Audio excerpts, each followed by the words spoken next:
Welcome back to our channel. Today I am going to be showing you progressions for the seated good morning exercise, and I'm also going to explain why it's so good for your mobility and strength. So before we get started, I would like you to warm up something like a 5 to 10 minute walk and doing some whole body cars, just so you get blood flow through the area and you increase your body temperature. Then I'm going to show you some dynamic hamstring stretches and nerve flossing before we get into the major progressions for the seated good morning. So why is the seated good morning such a great exercise for your strength and mobility?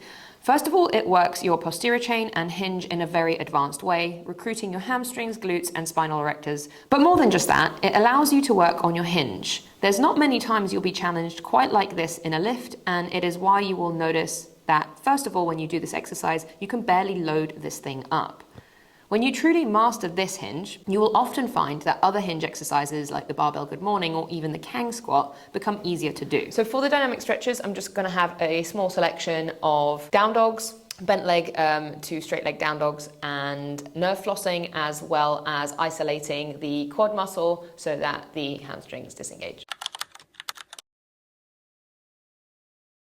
So this is the easiest variation. Just think hovering in the quadruped position to hips up as high as you can. If that exercise is easy, then you can try the straight leg variation. What to think of here is to tuck the hips under and squeeze the glutes, and when you bring your hips up, you really try to pull them as far away from your shoulders as possible. After this, we're going to do a sciatic nerve floss. So I'm pulling my toe in, straightening the leg, squeezing the quad, pointing the toe, and then bringing the leg back down. And do about 10 to 20 of these until I feel a little bit looser in the hamstrings.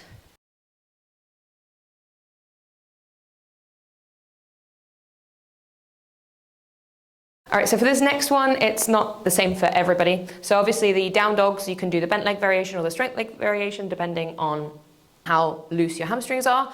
And then with the nerve floss, you can obviously like hold your leg close to you or hold your leg away from you, even using a band. So that's how you would regress that. This next one, I'm going to be placing my hands on the ground and pushing into the ground to try to create some tension in my core.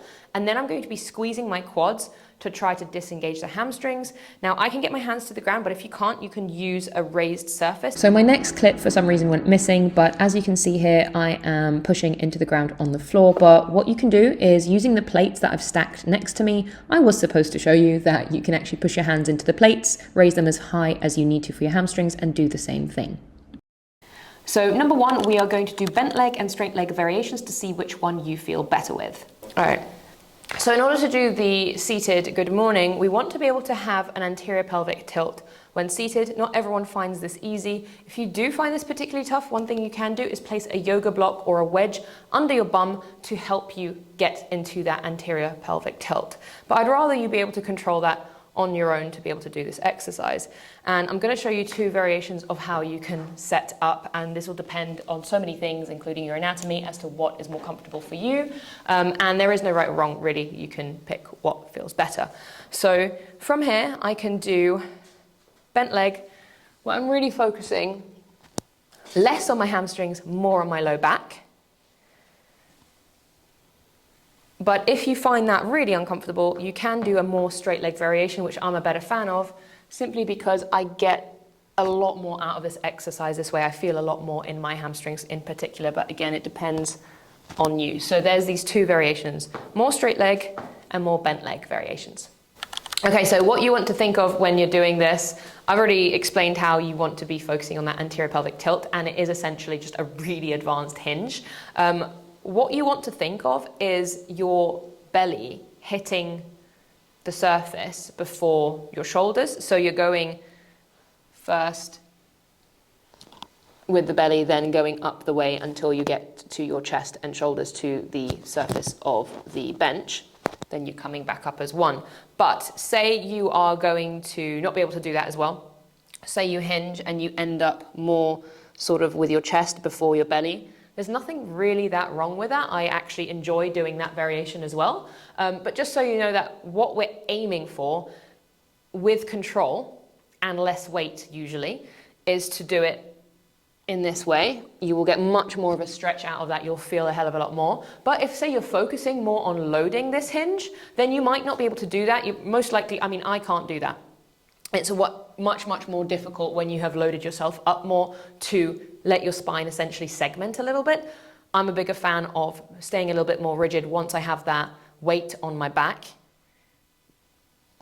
and then ending up maybe not as perfect with the form, but still getting the benefit of the exercise.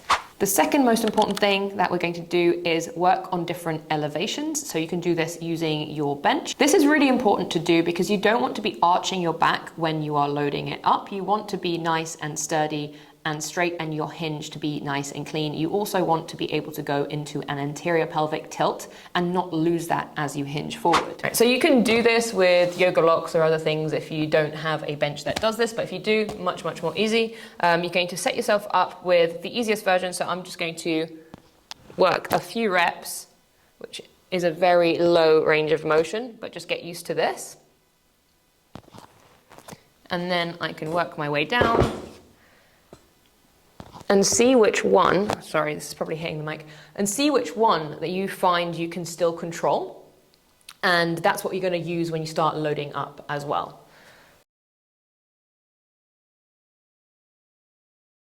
The third one will be actually assisting yourself with a band to take some of your body weight off so that you can actually work on the movement without necessarily having to carry yourself through the whole thing. So this should help you a little bit. So this band is supposed to take a little bit of your body weight off you. This might hit mic. You can use a much heavier band if you want, but you want it to be somewhere above and behind you so that when you're hinging forward, it takes off your body weight and you can just focus on the range instead of controlling it with your muscles, which is a hell of a lot harder. So you can practice through basically doing this in like a lighter weight environment, like you're doing it in a pool or something. I'll just go a bit lower.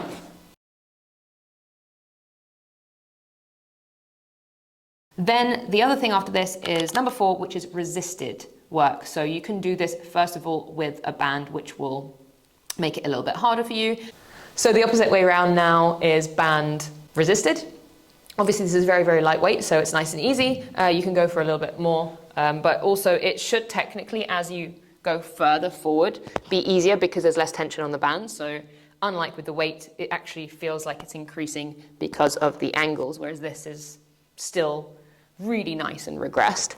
And then you can work your way down the levels using the band.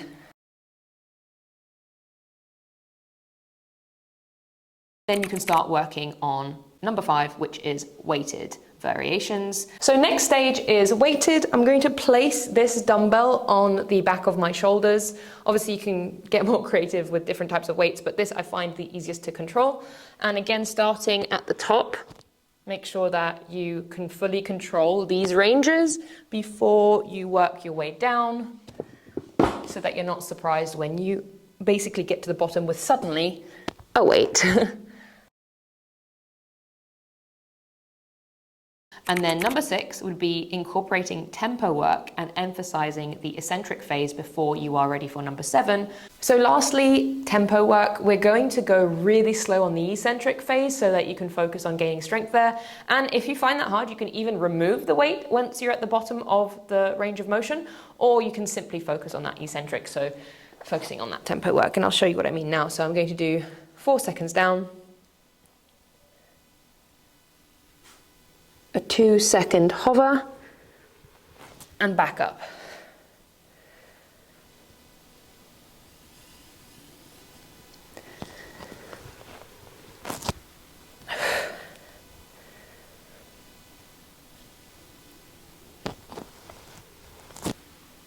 So once you can do tempo work, you should find that normal tempo work normal tempo reps are much easier to do. Or number 7, which is basically being able to do the full seated good morning.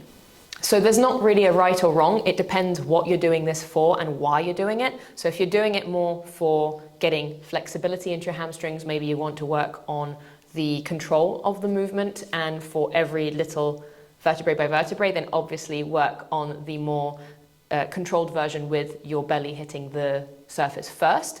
But say you are wanting to more work on your hamstrings and your spinal erectors and on your hinge in particular, then there's also nothing wrong with doing it slightly differently and focusing more on the hinge motion and less of the sort of going with the belly first motion. Thanks for watching, and please subscribe. If you found that useful, please let us know in the comments below what movement you would like unpacked next.